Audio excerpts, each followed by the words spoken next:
ஜெய் ஸ்ரீராம். ஜெய் ஸ்ரீ கிருஷ்ணா. ராதே கிருஷ்ணா, ராதே கிருஷ்ணா, ராதே கிருஷ்ணா. அனைவருக்கும் நமஸ்காரம். அதாவது கண்ணனுடைய லீலைகள்.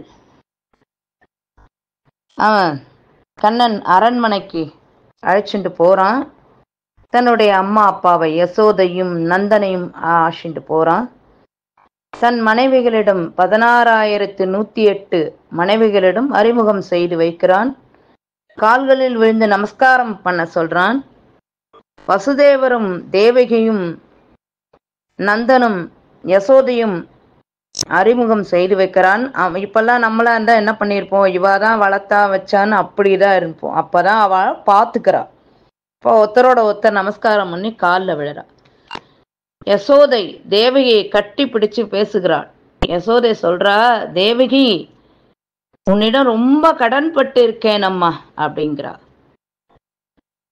இல்லை யசோதை, நான் தான் உன்னிடம் கடன் பட்டிருக்கேன். உன்னுடைய பக்தி வாத்சல்யம் எனக்கு கொடு. 11 வயசு குழந்தையை வளர்த்து 11 வயசுல என்னிடம் ஒப்படைச்சாயே, அந்த கடனை எங்கேருந்து நான் திருப்பி கொடுக்கறது? நந்தகோபருக்கும் யசோதைக்கும் அறிமுகப்படுத்துகிறான். பகவானே ரதத்தை, அதாவது இவா அந்த இதுல தங்குறா இல்லையா, குருக்ஷேத்திரத்துல, அங்க கொண்டு திருப்பியும் பகவான் கொண்டு விடணும் இவாள. அதனால பகவானே ரதத்தை ஓட்டி கொண்டு வருகிறார். அவர்கள் இருக்கும் இடத்திற்கு கொண்டு போய் விட்டு விடுகிறார். நந்தகோபர் சொல்றார், நம் மக்கள்லாம் உன்னை பார்த்தா உன்னை விடமாட்டாமா, அதனால நீ போயிடு, இங்க இருந்து தூரக்க எங்களை விட்டுட்டு நீ கிளம்பி போ, அவளை இன்னொரு நாள் நான் அழைச்சிட்டு வரேன் அப்படின்னு சொல்ற. உடனே சரின்னு பகவான் கிளம்புறான். அவன் எப்படி இருக்கான்னு தெரியுமா? அவர் சொல்றார், நந்தர் போய் சொல்றார், அவளோட அந்த பிருந்தாவன வாசிகள்கிட்ட போய் சொல்றார், அவன் எப்படி இருக்கான்னு தெரியுமா? பெரிய பையன் ஆகிவிட்டான்.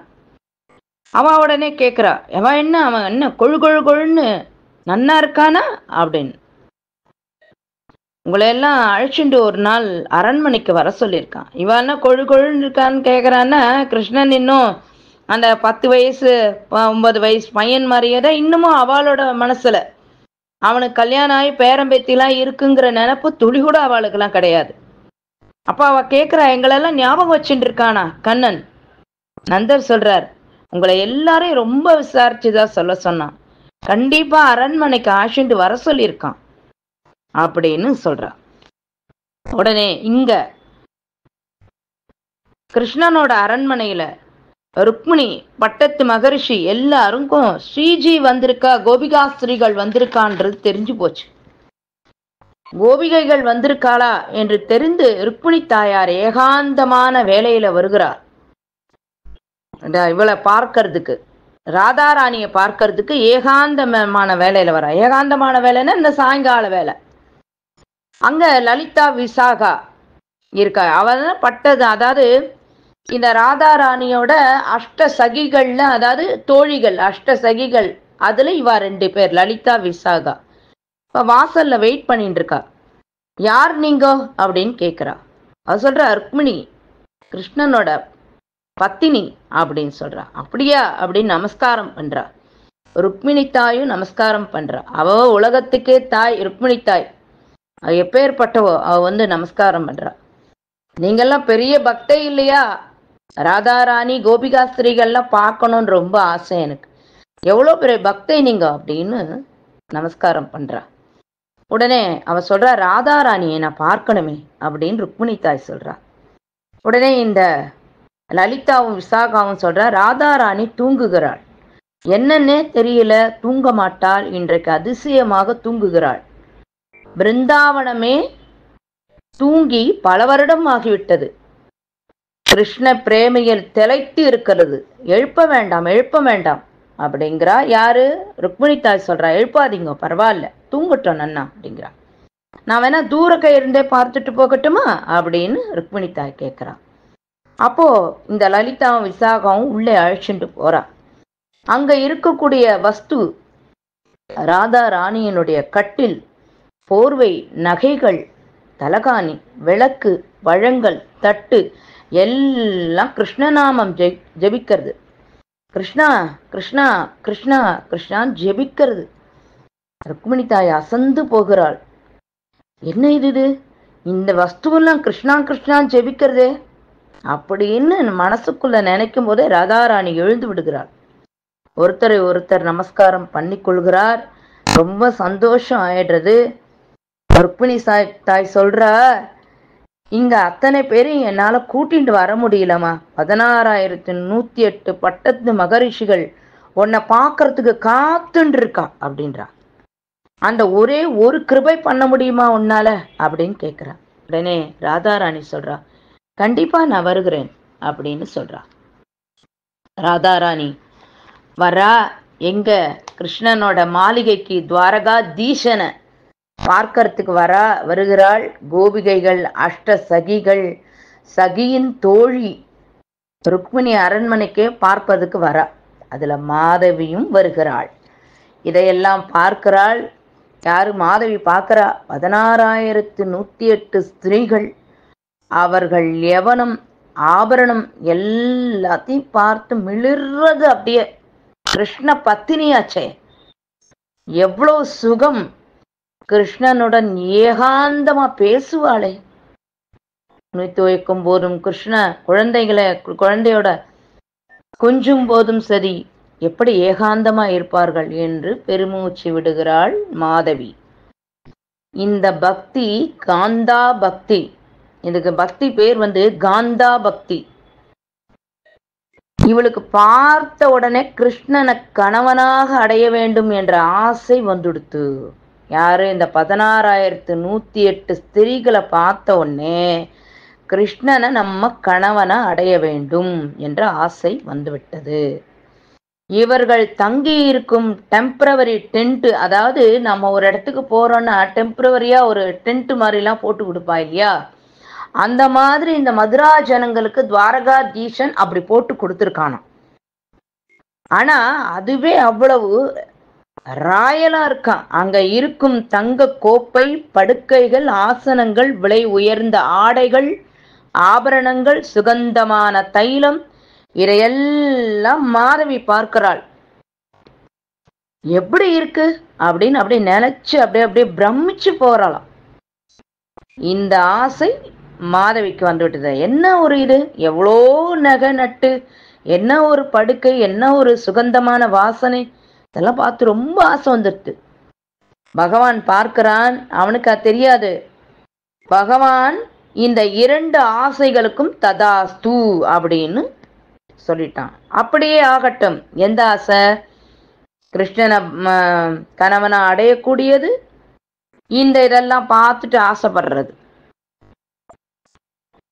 உடனே அவள் ராணி இந்த ஆசை எல்லாம் படுறாளோ, அதனால அவள் ராணியாக பிறக்கிறாள். மீரா மாதா ராஜ குடும்பத்தில் பிறக்கிறாள். கிருஷ்ணன் யுகம் முடிகிறது, கலியுகம் ஆரம்பிக்கிறது. ராஜவம்சத்தில் பிறக்கிறாள். ராஜவம்சத்துல பிறக்கிறாள். ராஜஸ்தான்ற ஊர்ல பிறக்கிறாள். அதாவது ராஜஸ்தான்ல இருந்து மேடுதா அப்படின்னு ஒரு ஊர் இருக்கு. ஜெய்ப்பூர்ல இருந்து ஸ்ரீநாத் போற வழியில இந்த ஊர் இருக்கு, மேடுதா இருக்கு. இந்த மேடுதா அங்க ஒரு கோவில் கட்டியிருக்கார், இந்த சதுர்புஜநாத் அப்படின்னு ஒரு கோவில். அந்த ஊர் ராஜா யாரு அப்படின்னு கேட்டா, மேடுதாவோட ராஜா யாருன்னா தூதாராவ். இந்த தூதாராவ் பரம பக்தர். அவர் பகவத் விஷயங்கள்ல கேட்டுக்கொண்டே இருப்பார். அவருக்கு பசங்கள் 2 பையன். அந்த 2வது பையன் பேர் ரத்தன் சிங். அவருடைய மனைவி பெயர் ஜாலிபாய். மனைவி பெயர் ஜாலிபாய். ரத்தன் சிங்கிற்கு அண்ணன் உண்டு. அதாவது இந்த ரத்தன் சிங்குக்கு குழந்தை ரொம்ப நாள் ஆகி இல்லை. ஒரு சமயம் ஜாலிபாய் கர்ப்பவதி ஆகிறாள். பகவத் விஷயம் கேட்கணும், முக்கியமா பாகவதம் கேட்க வேண்டும் என்ற ஆசை. பாகவதத்தை நன்றாக விஸ்தாரமா சொல்ல வேண்டும். இந்த விஷயத்தை யார் சொல்லுவா அப்படின்னு தேடுறார் அவர். அப்போ பிருந்தாவனத்திலிருந்து ஒருத்தர் வருகிறார். புஷ்கர் போயிட்டு மேடுதா வருகிறார். தூதாராவை பத்திலாம் நன்னா எல்லாருமே கேள்விப்பட்டிருப்பா. எல்லாருக்கும் நன்னா தெரியும் அவரை பத்தி. ஏன்னா அவரோட ஊர்ல ஒரு மாளிகையே கட்டி வச்சிருக்கார் தூதாராவ் மேடுதால. ஏன்னா வரக்கூடிய சாதுக்கள் அத்தனை பேருக்கும் யார் வேணா வரலாம், எப்ப வேணா வரலாம், தங்கலாம், யாரும் போன்னே சொல்ல மாட்டா. இந்த சாதுக்களுக்கெல்லாம் அப்படி ஒரு இடம் கட்டி வச்சிருக்கார். போன் யாரையுமே சொல்ல மாட்டா. ஆகாரம் எல்லாம் கொடுத்து, துணிமணி எல்லாம் கொடுத்து எல்லாம் பண்ணுவா. புஷ்கர் வந்தவா எல்லாரும் மேடுதாக்கு வராம போகவே மாட்டான். அவர்களுக்கு சாதுகளுக்கு பாத பூஜை பண்ணிட்டு தான் அப்புறம் தான் நீங்க எங்க இருந்து வருகன்னு கேட்பார். யாரு? இந்த தூதாரா. நம்மளா தான் என்ன பண்ணுவோம், கதவை திறந்தவனே நீங்க யாரு என்ன. ஆனா நம்மளோட இப்ப இருக்கிற காலகட்டம் அப்படி ஆயிடுத்து. அவர் அப்படி பண்ண மாட்டார். யாரு என்னன்னே கேட்க மாட்டார். முதல்ல பாத பூஜை நமஸ்காரம் பண்ணிட்டு தான் நீங்க எங்க இருந்து வரீங்கோ அப்படின்னு கேட்பார். அவர் சொல்றார், அந்த பாபா சொல்றார், நான் பிருந்தாவனத்திலிருந்து வருகிறேன் அப்படிங்கிறார். நீங்கள் பாகவதம் எல்லாம் சொல்வீர்களா அப்படின்னு தூதாராவ் கேட்கிறார். அவர் சொல்றார், நான் தான் ஊரா சொல்லிட்டே இருக்கேனே அப்படிங்கிறார். அப்படியா தூதாராவ்? அப்படியா? என் மாட்டு பொண்ணு கர்ப்பமா இருக்கா. ரொம்ப வருஷம் கழிச்சு கர்ப்பமா இருக்கா. நீங்க பாகவதம் சொன்னா எல்லாரும் கேட்போம், குழந்தைக்கும் நல்லது தானே. அவர் கேட்கிறார், உங்களுக்கு எப்படி பாகவதம் சொல்ல வேண்டும்? அந்த இவர் சாது பாபா கேட்கிறார், எப்படி உங்களுக்கு பாகவதம் சொல்லணும் அப்படின்னு கேட்கிறார். தூதாரா சொல்றார், எனக்கு புரியலையே அப்படிங்கிறார். இல்ல, கிரமமா சொல்லணும்னா 7 நாள்ல சத் பாகவதமா முழிச்சிடணும் அத அப்படின்னு சொல்றார். ஏன்னா பாகவதத்துல அப்படிலாம் சொல்லி இருக்கு, இத்தனை நாள்ல இப்படி எல்லாம் சொல்லணும்னு சொல்லி இருக்கு. ஆனா பிருந்தாவனத்தில் அப்படியெல்லாம் கிடையாது. அப்படி நாங்க வச்சுக்கொள்றதும் கிடையாது. நாள் கணக்கு, வாரம், மாதம் அதெல்லாம் கிடையாது எங்களுக்கு. நாங்கள் சொல்லிக்கொண்டே இருப்போம். எந்த அத்தியாயத்தை எந்த விஷயத்தை சொல்லணும் அப்படின்னு சொல்ல வைக்கிறேனோ அப்படி சொல்லுவோம். இந்த நாள் இந்த கிழமை முடிக்கணும்னு எங்களுக்கு அவசியம் இல்லை. அதனால்தான் நான் கேட்டேன் எப்படி சொல்லணும். ஒன்னே அவர் சொல்ற, நான் சொல்ல ஆரம்பித்தால் அதனே மூழ்கி விடுவேன், எப்ப முடிப்பேன்னு எனக்கே தெரியாது. உண்மையிலே கிருஷ்ணனை பத்தி சொல்ல ஆரம்பிச்சா எழுந்திருக்க முடியாதுதான்.